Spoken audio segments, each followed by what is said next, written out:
يا أيها الذين آمنوا كتب عليكم الصيام كما كتب على الذين من قبلكم لعلكم تتقون أياما معدودات.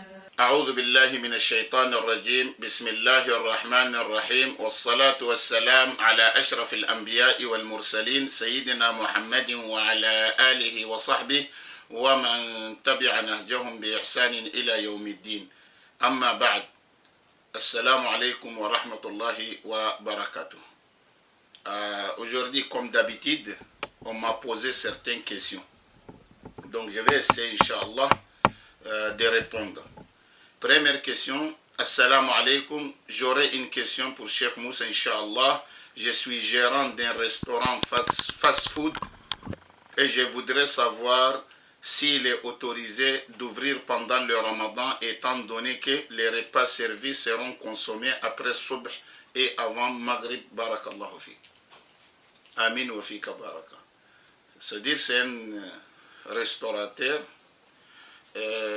Il demande si c'est possible dans les jours de Ramadan de servir après Subh. Après Subh, ça veut dire que c'est un moment de jeûne jusqu'à avant Maghrib. On sait que ce moment, c'est le moment sacré et c'est le moment de jeûne. Est-ce qu'on peut servir des gens? Est-ce qu'on peut ouvrir les restaurants et servir les gens? Déjà, normalement, on ne doit pas servir quelqu'un pendant les mois de Ramadan, pendant pendant le mois de jeûne. On ne doit pas servir que celui qui a une excuse de ne pas jeûner. Cette excuse lui permettra de ne pas jeûner. Par exemple, quelqu'un qui est malade. Le malade, on peut le servir.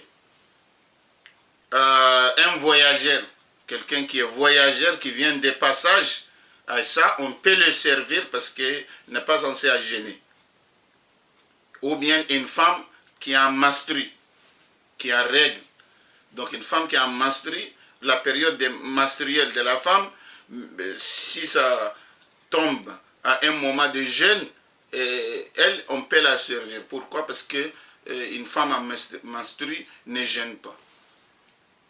Donc il faut avoir une excuse pour servir, soit dans le restaurant ou en dehors du restaurant, de servir quelqu'un. Sinon c'est haram. Maintenant on vient pour la précision. Supposons que cette personne est musulmane. Parce que nous sommes en France, donc quand on parle comme ça, les gens pensent musulman, pas musulman. Commençons déjà par le musulman.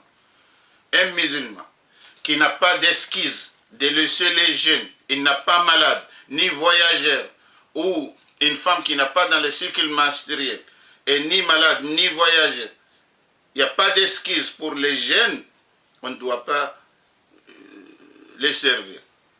On ne doit pas servir un musulman qui n'a pas d'esquisse durant la période de jeûne. Pourquoi? Parce qu'il est pécheur. Et on ne doit pas aider un pécheur à transgresser les règles d'Allah subhanahu wa ta'ala. يقول الله سبحانه وتعالى وتعاونوا على البر والتقوى ولا تعاونوا على الإثم والعدوان. Allah subhanahu wa ta'ala a dit aidez-vous dans l'accomplissement des bonnes œuvres et de la piété, et ne vous aidez pas dans le péché et la transgression. Donc, on est interdit d'aider un musulman dans le péché et la transgression. Et lui donner, le servir à manger sans esquisse, à ça, c'est aider un musulman dans le péché et dans la transgression, et c'est un grand péché. Déjà, même pour le musulman, sans esquisse, on ne doit pas les servir au mois de Ramadan. Parce que l'aide, il faut que ça soit dans les bonnes œuvres et dans la piété, et pas dans le péché et la transgression des règles d'Allah. Ça, c'est concernant le musulman. Et concernant les non-musulmans, est-ce qu'on peut ouvrir un restaurant comme ça pour quelqu'un qui est non musulman, est-ce qu'on doit les servir ou pas? Les musulmans, on a dit sans excuse, non. Un musulman sans excuse, non. Les non-musulmans, s'il y a des excuses, ça c'est autre chose. S'il y a des excuses, un voyageur ou des excuses, des choses comme ça c'est pas un problème. Maintenant, un non-musulman comme ça, oui, voilà, je ne suis pas un musulman, est-ce qu'on doit ouvrir les restaurants et servir? Ça revient à une question, ça revient à un sujet dans l'islam.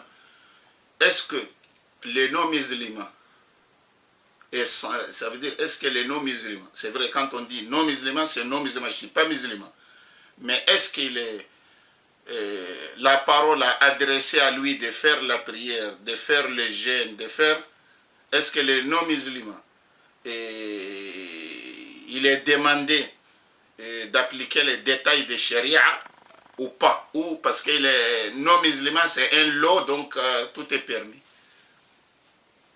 En réalité, même les non-musulmans, il est censé d'appliquer les détails de charia, de jeûner, de prier, mais s'il le fait, Allah subhanahu wa ta'ala ne l'acceptera pas avant sa conversion dans l'islam.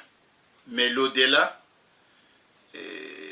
Allah subhanahu wa ta'ala va punir cette personne afin de ne pas être musulman, ça veut dire pour sa mécréance, et il va lui punir aussi parce qu'il n'a pas fait la prière, et il va lui punir aussi pour les jeûnes, et il va lui punir pour les détails de sharia.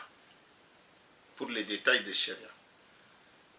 يقول الله سبحانه وتعالى إلا أصحاب اليمين في جنات يتساءلون عن المجرمين ما سلككم في سقر قالوا لم نك من المصلين ولم نك نطعم المسكين وكنا نخوض مع الخائضين وكنا نكذب بيوم الدين. المدثر آية 39 وبعدها. Allah subhanahu wa ta'ala dit dans le sens de traduction, sauf les gens de droite, ça veut dire les élus, sauf les gens de droite, dans des jardins, ils s'interrogent au sujet des criminels. L'au-delà, les gens de droite, ils vont s'interroger au sujet des criminels qui sont dans l'enfer. Ils vont leur poser une question.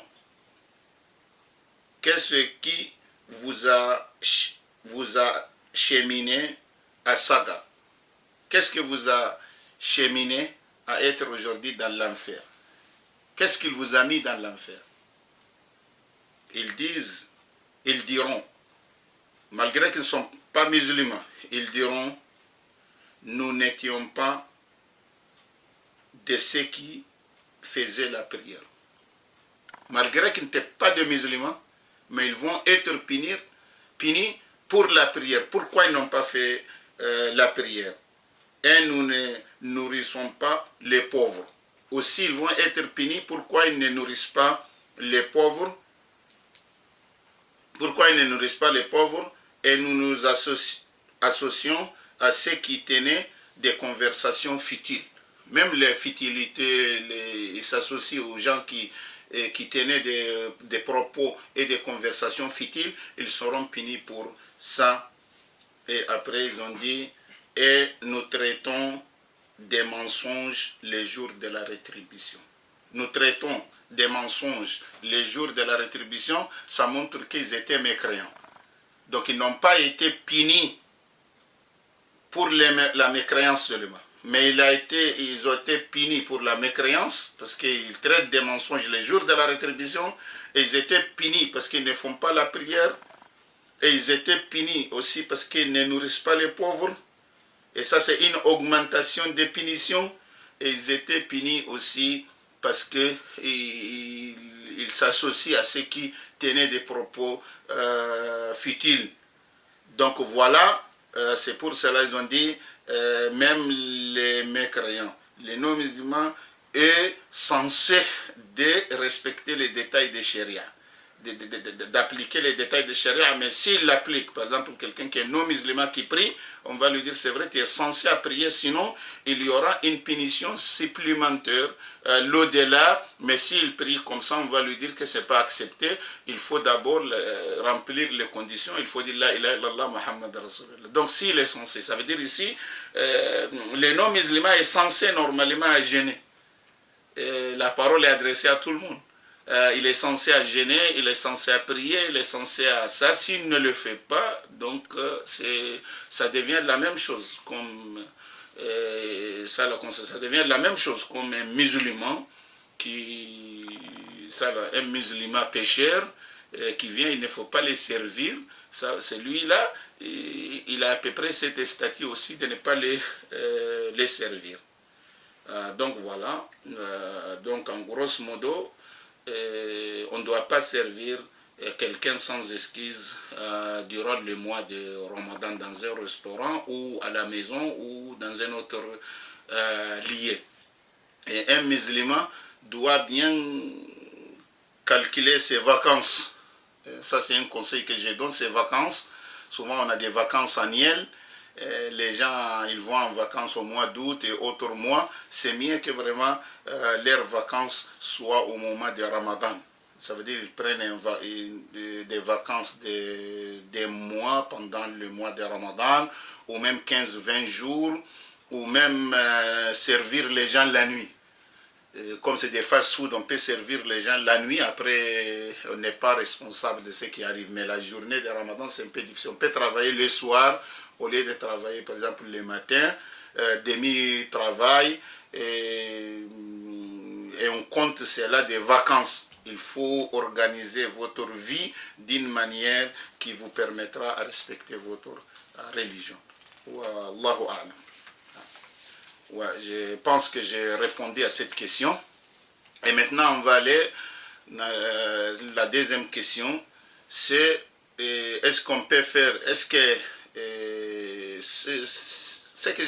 la question n'a pas été bien formulée, mais ce que j'ai compris là-dedans, est-ce qu'on peut utiliser les papiers toilettes pour se nettoyer? Est-ce que ça c'est suffisant? Et après cela, est-ce qu'on peut faire le wudu directement ou c'est pas suffisant? Les papiers toilettes, est-ce que le nettoyage avec les papiers toilettes, est-ce que c'est suffisant ou pas? Il a dit Barakallahu fik, Amin wa fika baraka.